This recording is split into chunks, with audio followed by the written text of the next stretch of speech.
Om Namo Bhagavate Vasudevaya.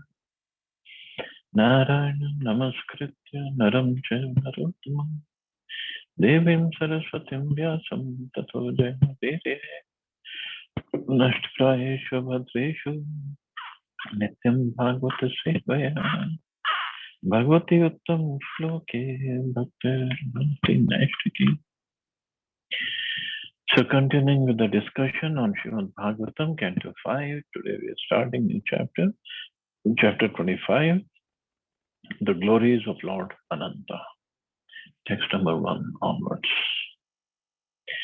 Translation. Sri Shukdev Goswami said to Maharaj Parikshit, my dear king, approximately 240,000 miles beneath the planet Patal lives another incarnation of the Supreme Personality of Godhead.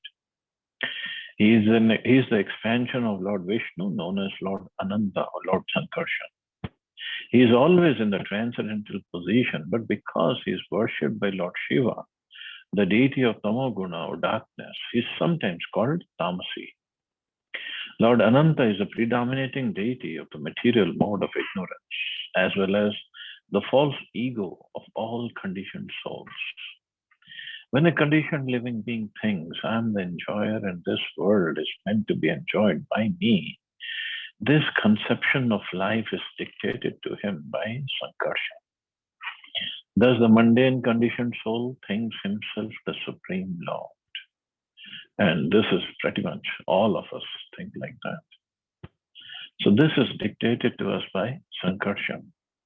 And if we remember from Rudra Gita, when Lord Shiva was preaching to Prachetas, he also said something like that, and to get rid of false ego, one should worship Sankarshan. Purport. There is a class of men akin to Mayavadi philosophers who misinterpret the Aham Brahmasmi and So Aham Vedic mantras to mean I am the Supreme Brahman and I am identical with the Lord. This kind of false conception in which one thinks himself the Supreme Enjoyer is a kind of illusion. It is described elsewhere in Srimad Bhagavatam, Janasya Moho Ayam Aham Mameti.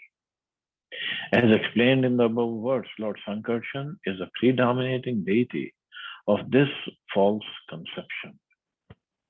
Krishna confirms this in Bhagavad Gita, Sarvasya Chaham Riddhi Sanvishtu. I am seated in everyone's heart, and from me come remembrance, knowledge, and forgetfulness. The Lord is situated in everyone's heart as Sankarshan.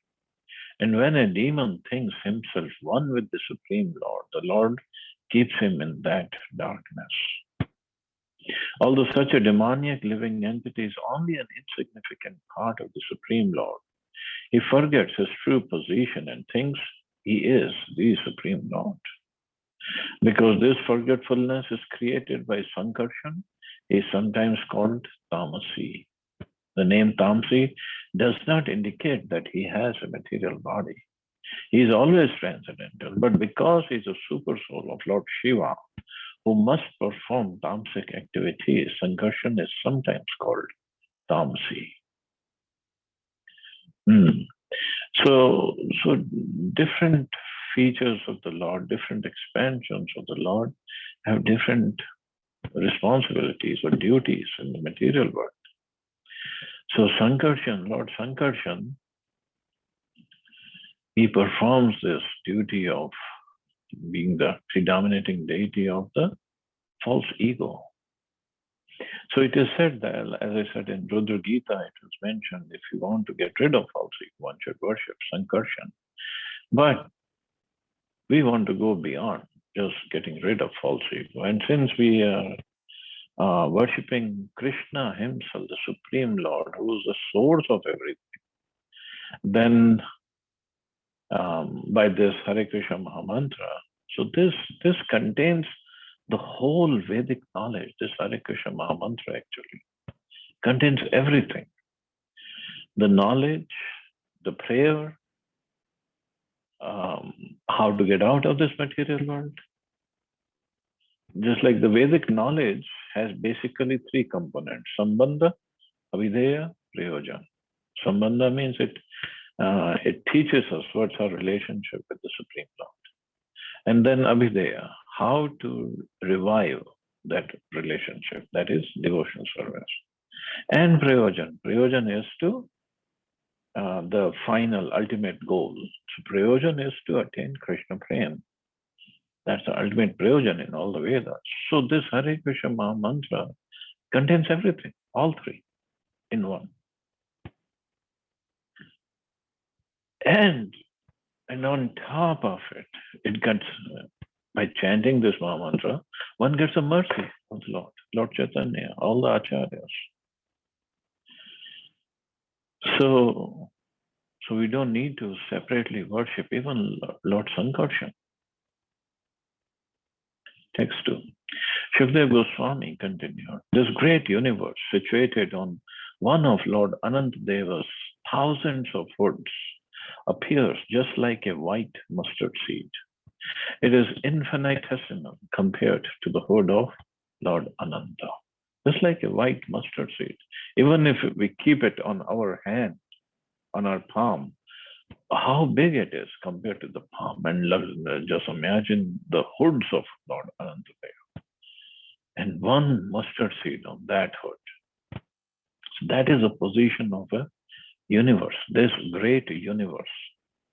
And how Shukdev Goswami described this universe, every planet, millions and millions of miles, so many thousands of yojans from each other. And the diameter of the universe, 4 billion miles. And it's just like a white mustard seed on the hoods of Lord Anantadeva. So white mustard seed, first of all, size-wise, it's very small. And weight-wise, it is nothing. Even if we pick it up, how much does it weigh? So how much it's going to weigh on Lord Anantadeva? Nothing. But this is how insignificant the universes are. Text 3. At the time of devastation, when Lord Anantadev desires to destroy the entire creation, he becomes slightly angry. Angry because that is, the destruction is done in the mode of ignorance. Although Lord Anantadev never comes in the mode of ignorance, but angry, the anger comes out in the mode of ignorance. Then from between his two eyebrows appears three-eyed Rudra carrying a trident.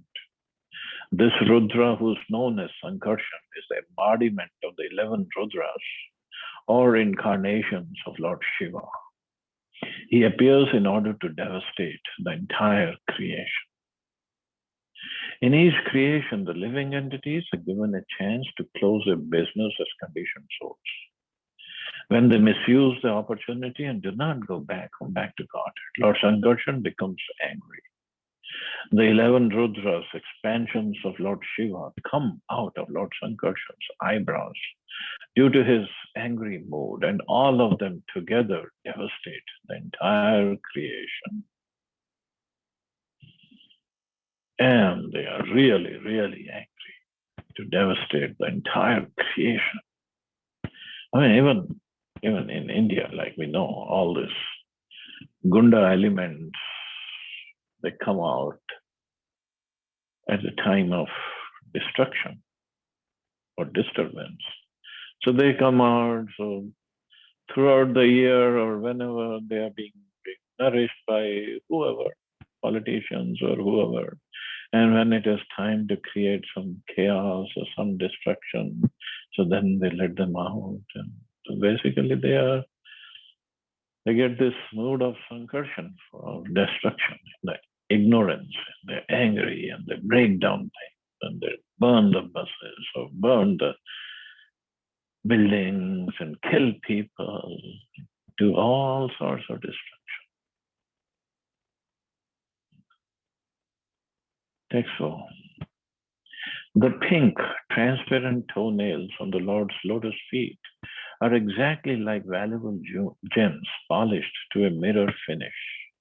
When the unalloyed devotees and the leaders of the snakes offer their obeisances to Lord Sankarshan with great devotion, they become very joyful upon seeing their own beautiful faces reflected in his toenails. Their cheeks are decorated with glittering earrings, and the beauty of their faces is extremely pleasing to see. So this is how his toenails are described. So this Lord Sankarshan, in the form of Anantadev, he has this big snake body. And because Lord Shiva gets his powers from Lord Sankarshan, so that is why he keeps the snakes around his neck. That is representative of Anantadev actually, or Sankarshan. So it's not just ordinary snake. That's why people mistake Lord Shiva's position and whatever activities he does. And also I read it somewhere that he wears this garland of skulls. So people think, oh, because he's an ignorant and he smokes this or that and lives in the crematorium, and he just picks up these skulls from the crematorium and makes them a garland, puts them on. No, Lord Shiva is a Param Vaishnava, not an ordinary person. He always chanting the names of Ram and meditating on the Ras Leela of Krishna. He wouldn't be doing these activities of just picking up any skulls. So the skulls that he picks up and makes a garland out of, these skulls are of the great Vaishnavas who have left their bodies.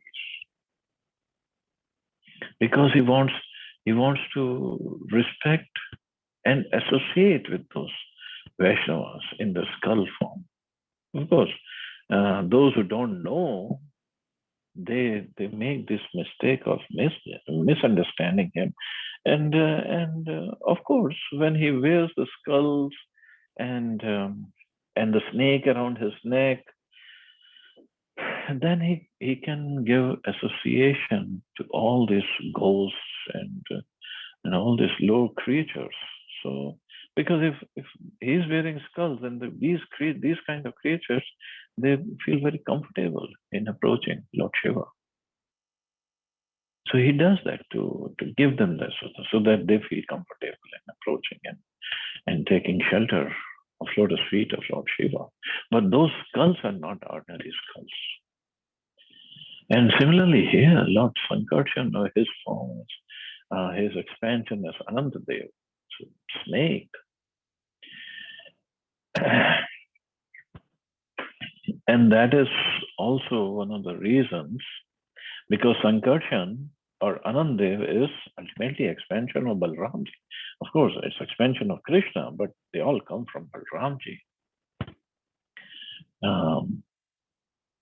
So when yesterday we were talking about Kalia, when Kalia was in that Yamuna there, in that lake, Yamuna, and when Krishna jumped in that lake because he wanted to deliver Kalia, and he started dancing on the hoods of Kalia, and by his dancing, and although he was a beautiful little boy, but when he was dancing on the hoods of Kalia, for Kalia it was like every step that Krishna was taking, it felt like thunderbolt and heavy. So first thing was all the poison came out from his hoods, and then the blood started to come out, and he was still trying to bite Krishna, attack Krishna, but Krishna, he showed his Yogeshwara and the best dancer form, and he did wonderful dance on the hoods of Kalia. Such a dance, such a beautiful dance that everybody, all the demigods, appeared in the sky, and they were watching this beautiful dance of Krishna. And even Lord Shiva was so charmed by this dancing of Krishna. Although Shivji is known for his dancing, Tandava, but Krishna was dancing so expertly, and Lord Shiva was attracted. And Balramji, he had kept Yashoda Maya, Nanda Baba, and all the cowherd boys and these girls on the banks of Yamuna, where they were ready to jump into the waters of Yamuna and try to save Krishna. But Balramji knew the water is poisonous, and he knew Krishna doesn't need anybody's help. So Balramji was keeping all these Brajvasis on the banks of Yamuna, and Krishna was dancing, and Balramji was looking at him. And of course, Balramji, as an elder brother, he always has affection for Krishna. But then he was just marveling at the mercy that Krishna was showing to Kalia. And he was thinking, Krishna never dances on my hoods. And how come he is dancing so beautifully on the hoods of Kalia? Look what mercy Kalia is getting. So Balramji was thinking like that. I'm as Anantshesh, I'm always carrying Krishna. But he never dances on my hoods. But at the same time, he wasn't envious of Kalia. He was very happy that Kalia was getting the mercy. So this is the mood of a devotee. They're very happy when somebody else gets a mercy. But obviously, they always long for more and more mercy of Krishna. Take 5. Lord Ananta's arms are attractively long, beautifully decorated with bangles and completely spiritual. They are white, and so they appear like silver columns. When the beautiful princesses of the serpent kings, hoping for the Lord's auspicious blessings, smear his arms with agaru pulp, sandalwood pulp, and kumkum, the touch of his limbs awakens lusty desires within them. Understanding their minds, the Lord looks at the princesses with a merciful smile, and they become bashful, realizing that he knows their desires. Then they smile beautifully and look upon the Lord's lotus face, which is beautified by reddish eyes rolling slightly from intoxication and delighted by love for his devotees. When males and females touch each other's bodies, their lusty desires naturally awaken. It appears from this verse that there are similar sensations in spiritual bodies. So Lord Ananta and his associates, they all have spiritual bodies, nothing material. But the feelings are there. Both Lord Ananta and the women giving him pleasure had spiritual bodies. Thus, all sensations originally exist in the spiritual body. This is confirmed in the Vedanta Sutra, Janmadi Asayata. So obviously, if it is not in the spiritual world, it won't be here in the material world. But in the material world, we have a perverted reflection of it. That's a problem. Srila Vishwanath Chakravarti Thakur has commented in this connection that the word Adi means Adi Ras, the original lusty feeling, which is born from the Supreme. However, spiritual lust and material lust are as completely different as gold and iron. Only one who is very highly elevated in spiritual realization can understand the lusty feelings exchanged between Radha and Krishna, or between Krishna and the damsels of Vraj. So only one who is very highly elevated in spiritual realization can understand the lusty feelings, although that lust is spiritual lust, as Prabhupada mentioned. Just like gold and iron, that's a difference. Therefore, unless one is very experienced and advanced in spiritual realization, it is forbidden to discuss the lusty feelings of Krishna and the gopis. However, if one is a sincere and pure devotee, the material lust in his heart is completely vanquished as he discusses the lusty feelings between the gopis and Krishna, and he makes quick progress in spiritual life. Another place Prabhupada has mentioned that if, well, there is no question of if, but for us, because we have the material lusty desires. So like he says here, we are forbidden to discuss the lusty feelings or the dealings of Krishna and the gopis. And if we still happen to discuss or read those pastimes, and it increases our lusty desires, then we should stop it at once, because we are not there yet. And we know we are not there yet, that's for sure. And nothing new in that, or nothing debatable in that. And Prabhupada also mentioned that if we continue to read, even though it's arousing those material lusty desires in us, if we continue to read Radha Krishna's intimate and Krishna Gopi's intimate pastimes, despite listening to all the warnings from Prabhupada, then our bhakti or devotional service or progress in spiritual life, it can stop. So better to make progress slowly. And then when we are, that's what Prabhupada, when one is experienced and advanced, when we come to that level, then Krishna will reveal himself by his mercy. So the safe way for us, or the safe things for us to discuss are these, which are very sweet, very wonderful, this beautiful childhood pastimes of Krishna. They're very, very nectarian. At the same time, Lord Ram's pastimes, wonderful. Chaitanya Mahaprabhu's pastimes, very, very wonderful. And very purifying. So right now we all need purification, lots of purification. And definitely that's not going to come when we are not eligible, but we still get into discussion of pastimes of Krishna and the gopis, especially those intimate pastimes. And that is why Shukdev Goswami, he's preparing the whole audience over there.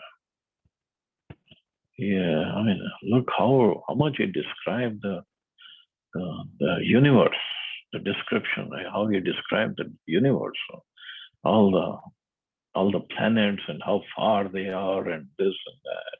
And now he's going down to Patal Loka and below the Patal Loka.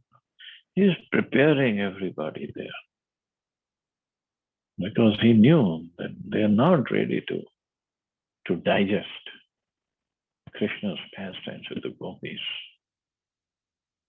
And even in the 10th canto, in those 5 chapters, he did not go in too much detail.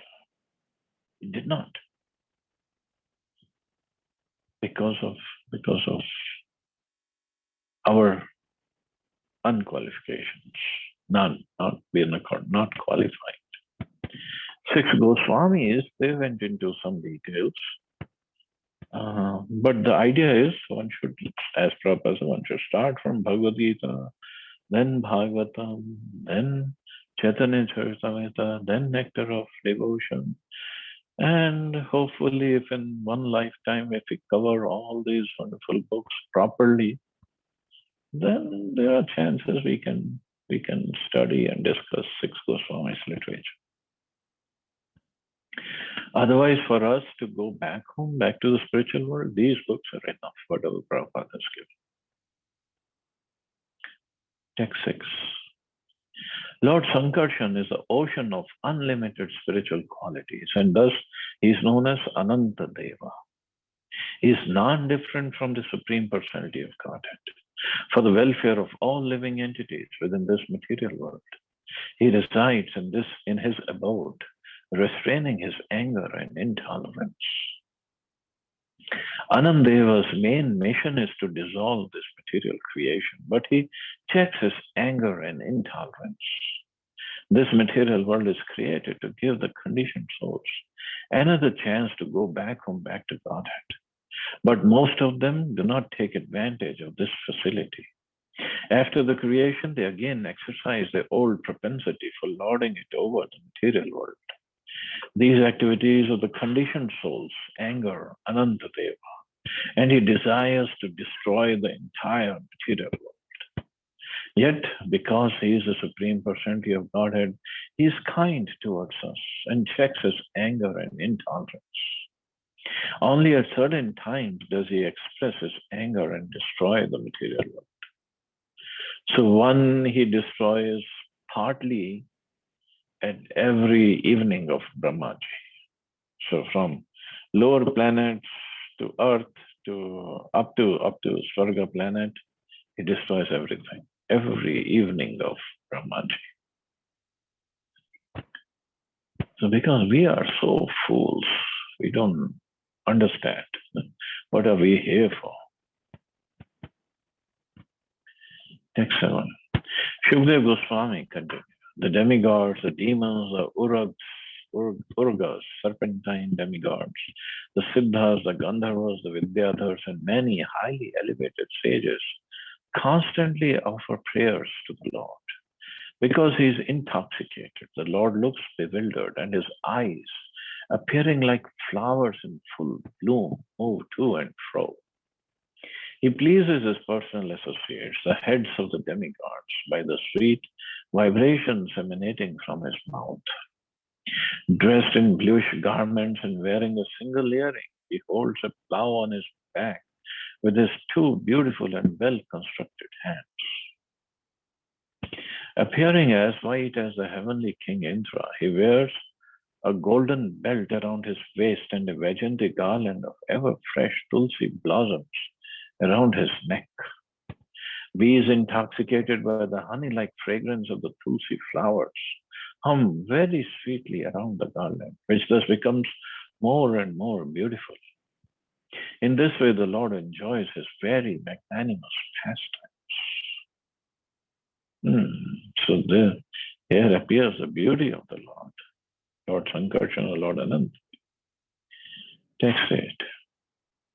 If persons who are very serious about being liberated from material life hear the glories of Anantadev from the mouth of a spiritual master in the chain of disciplic succession, and if they always meditate upon Sankarshan, the Lord enters the course of their hearts, vanquishes all the dirty contamination of the material modes of nature, and cuts to pieces the hard knot within the heart, which has been tied tightly since time immemorial by the desire to dominate material nature through fruitive activities. Narad Muni, the son of Lord Brahma, always glorifies Anantadev in his father's assembly. There he sings beautiful, blissful verses of his own composition, accompanied by his stringed instrument for his celestial singer known as Tumburu. So Narad Muni is always glorifying Lord Anantadev. And this is the Shrutifal of hearing about Anantadev, about meditating on his pastimes, that it vanquishes all the desires within the heart. All the contaminations of the material modes of nature, it's all gone. So this is the beauty of Lord Anantadev. None of these descriptions of Lord Anantadev are imaginary. They are all transcendently blissful and full of actual knowledge. However, unless one hears them directly from a bona fide spiritual master, in the line of disciplic succession, one cannot understand them. This knowledge is delivered to Narad by Lord Brahma and the great saint Narad, along with his companion Tumburu, or a little veena that he carries, distributes it all over the universe. Sometimes the Supreme Personality of Godhead is described as Uttam Shloka, one who is praised by beautiful poetry. Narad composes various poems to glorify Lord Ananta, and therefore the word Samshlokya Masa, praised by the selected poetry, is used in this verse. So this is how Narad Muni glorifies Lord Ananta everywhere. It says he glorifies him in his father's assembly, Lord Brahma's assembly. The Vaishnavas in the Gaudiya Sampradaya belong to the disciplic succession stemming from Lord Brahma. Lord Brahma is the spiritual master of Narad. Narad is the spiritual master of Vyasadeva, and Vyasadeva wrote Srimad Bhagavatam as a commentary on the Vedanta Sutra. Therefore, all devotees in the Gaudiya Sampradaya accept the activities of Lord Ananta related in the Srimad Bhagavatam as authentic, and they are thus benefited by going back to Godhead. The contamination in the heart of a conditioned soul is like a huge accumulation of garbage created by the three modes of material nature, especially the modes of rajas, passion, and tamas, ignorance. This contamination becomes manifest in the form of lusty desires and greed for material possessions. As confirmed herein, unless one receives transcendental knowledge in disciplic succession, there is no question of his becoming purified of this contamination. So this contamination is very important to get rid of. And that can only happen when we invite Lord Krishna to enter in our hearts, and he can do the cleansing. So Lord Krishna, when Krishna comes in the form of his holy name, enters our heart, and with Krishna comes everybody, all his incarnations, expansions, everybody is included in the name of Krishna. And they all come inside and they start cleansing the heart of all the desires, all the material desires, all the unwanted desires. But for that, we have to chant very attentively and lovingly. That's the only process. Text 9. Utpatti sthiti laya hetuvasya kalpaha satvadya prakriti guna yadikshayasan yadrupam dhruvam akritam yadekam atman nana dhat katmo haveda tasya vartma. By his glance, the Supreme Personality of Godhead enables the modes of material nature to act as the causes of universal creation, maintenance, and destruction. The Supreme Soul is unlimited and beginningless, and although he is one, he has manifested himself in many forms. How can human society understand the ways of the Supreme? From Vedic literature, we learn that when the Supreme Lord glances sa ekshata over the material energy, the three modes of material nature become manifest and create material variety. Before he glances over the material energy, there is no possibility of the creation, maintenance, and annihilation of the material world. The Lord existed before the creation, and consequently he is eternal and unchanging. Therefore, how can any human being, however great a scientist or philosopher he may be, understand the ways of the Supreme Personality of Godhead? So there is no way we can understand Krishna fully. We are very limited, and he, by his glance on the material energy, all the creation, maintenance, destruction happens. The following quotations from Chaitanya Bhagavat tells of the glories of Lord Anantadev. So Prabhupada quotes Chaitanya Bhagavat shlokas. Ki Brahma, ki Shiva, ki Shanakadi Kumar, Vyasa Shuka Naradadi, Bhakta Namya. Lord Brahma, Lord Shiva, the four Kumaras, Shanak, Sanatan, Sanandan, and Sanat Kumar. Vyasadeva, Shukdev Goswami, and Narad are all pure devotees, eternal servants of the Lord. Savara Pujita Shri Ananta Mahashaya, Sahasra Vadana Prabhu, Bhakti Rasa. Lord Shri Ananta is worshipped by all the uncontaminated devotees mentioned above. He has thousands of hoods and is a reservoir of all devotional service. Adidev Mahayogi Ishvara Vaishnava, Mahimara Antayaha na jane sab. Lord Ananta is the original person and the great mystic controller. At the same time, he is a servant of God, a Vaishnava. Since there is no end to his glories, no one can understand him fully. Sevan Shunila Eve Shuna Thakura, Atma Tantre, Atma Tantra, Yena Mare, Vaishayana Patra. I have already spoken to you of his service to the Lord. Now hear how the self-sufficient Anandadev exists in the lower planetary systems of Patal. Shri Narad Gosai Tumburu Kari Sange, Yevash Seyasha, Gaina Brahmas Thane Shloka Vande. Bearing his stringed instrument, the Tumburu on his shoulders, the great sage Narad Muni always glorifies Lord Ananta.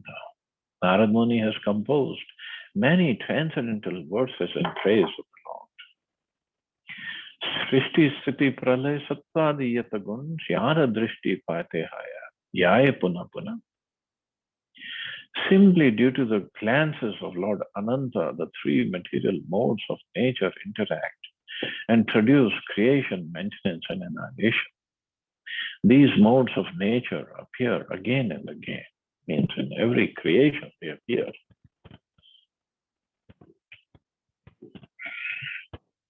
Advitiya Rupa Satya Nadi Mahatva Tathapi Ananta Hai Ki Bhuje Se Tattva. The Lord is glorified as one without his second and as a supreme truth who has no beginning. Therefore, he is called Anantadev, unlimited. Who can understand him? Shuddha Sattva Murti Prabhu Dharena Karna Ye Vigraha Savar Prakasha Sulilai. His form is completely spiritual and he manifests only by his mercy.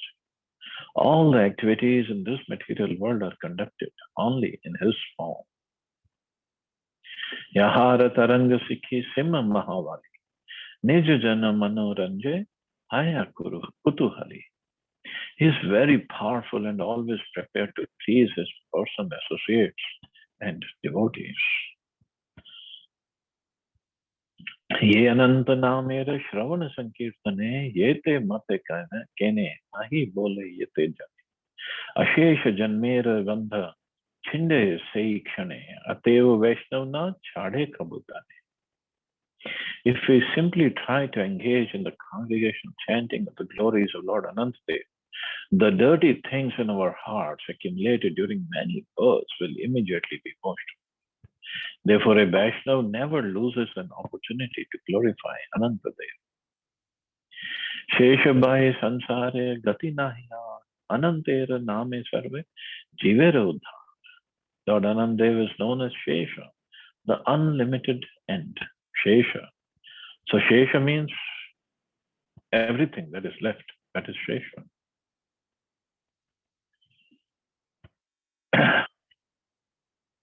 Because he ends our passage through this material world.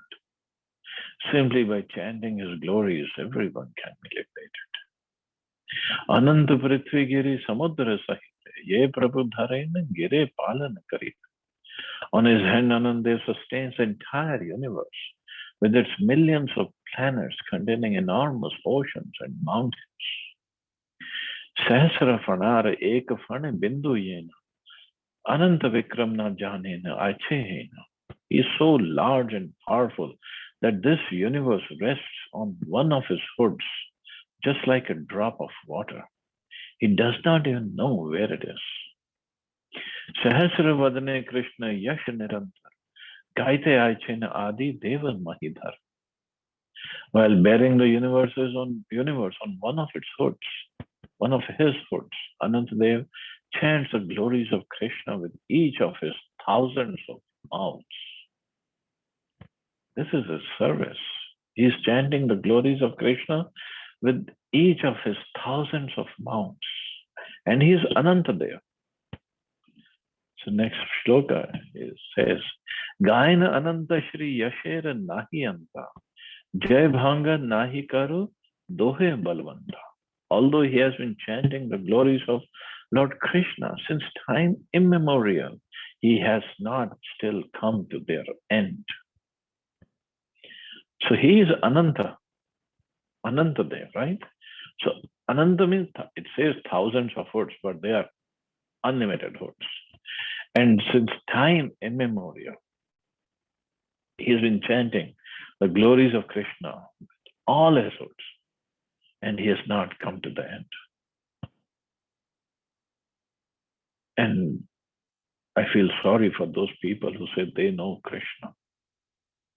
Even Anantadev doesn't know Krishna, because Krishna has his glories, he has his qualities, and they're always increasing.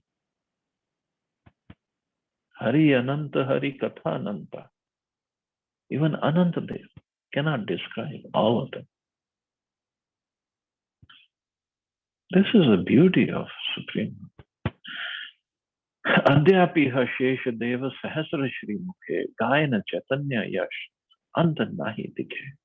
To this very day, Lord Ananta continues to chant the glories of Shri Chaitanya Mahaprabhu, and still he finds no end to them. So Srimad Bhagavatam, Chaitanya Charitamrita, and other literature, they are wonderful. But that's not the end of what Krishna is, who Krishna is, or who Chaitanya Mahaprabhu is. They're just some pastimes so that we can read, we can discuss, and develop love for Krishna, Chaitanya Mahaprabhu.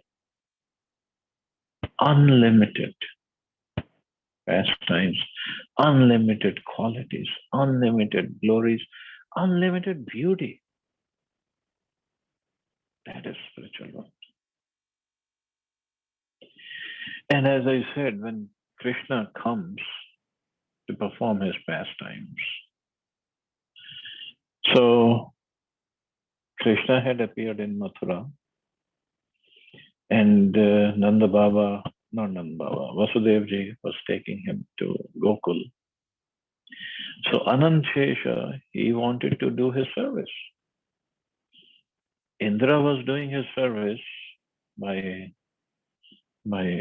this rain, and he was creating this rain, and his point was, because of the rain and the clouds and middle of the night, nobody should even hear that Vasudevji is taking Krishna to Gokul.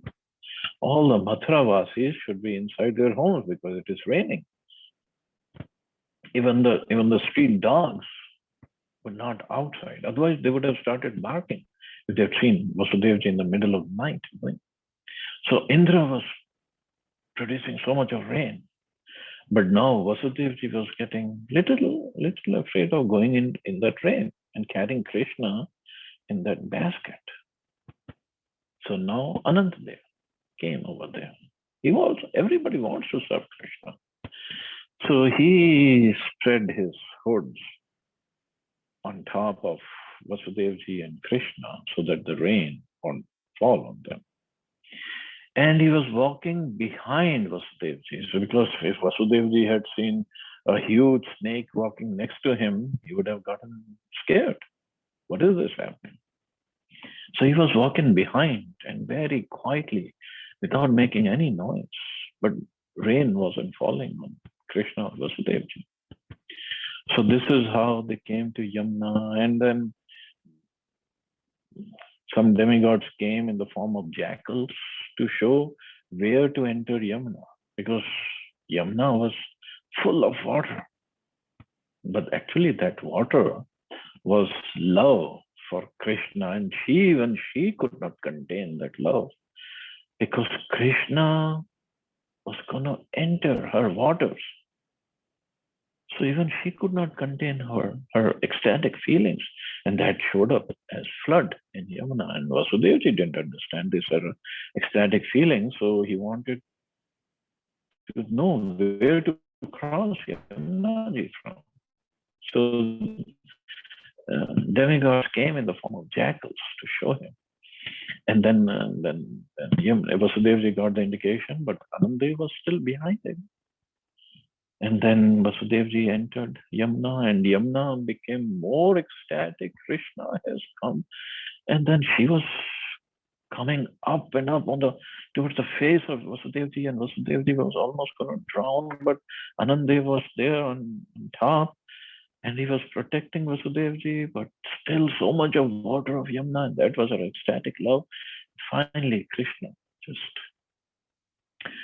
extended his feet down from the basket, and Yamuna Devi touched his lotus feet, and then she just subsided. All the water subsided. They gave way for Vasudevji to cross, and then he went to Gokul, exchanged with that baby boy with the baby girl, and came back. And then Anandev went back because his service was done. So the point is, everybody wants to serve Krishna. They know their position, and they want to serve Krishna out of love, not out of fear, but out of love. Very few conditioned souls like us who just don't want to serve him, who still find pleasure in serving his energy Maya. And so much of pleasure that we forget serving Krishna. So anyway, I think we'll stop here. See anybody has any questions or comments?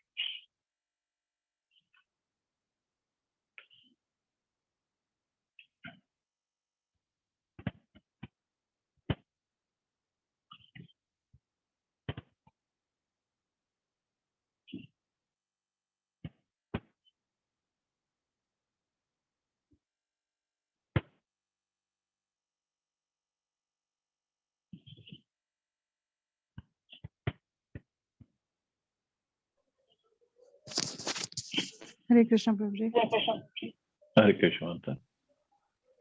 प्रभु जी, जो हम लोग अपने daily routine में unlimited word use करते हैं, that is actually has a no meaning. This is unlimited. Yeah, that is true. You know, because वो ads भी आते हैं ना, unlimited talk time, so we get attracted, है ना, कि अरे पता नहीं कितना हमको क्या मिल गया, unlimited है, we get so attracted with that word. But here this is unlimited, which is really attractive. Yep.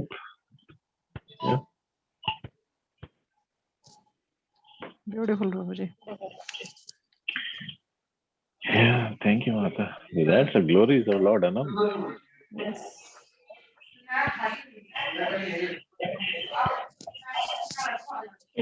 Thank you, Prabhuji.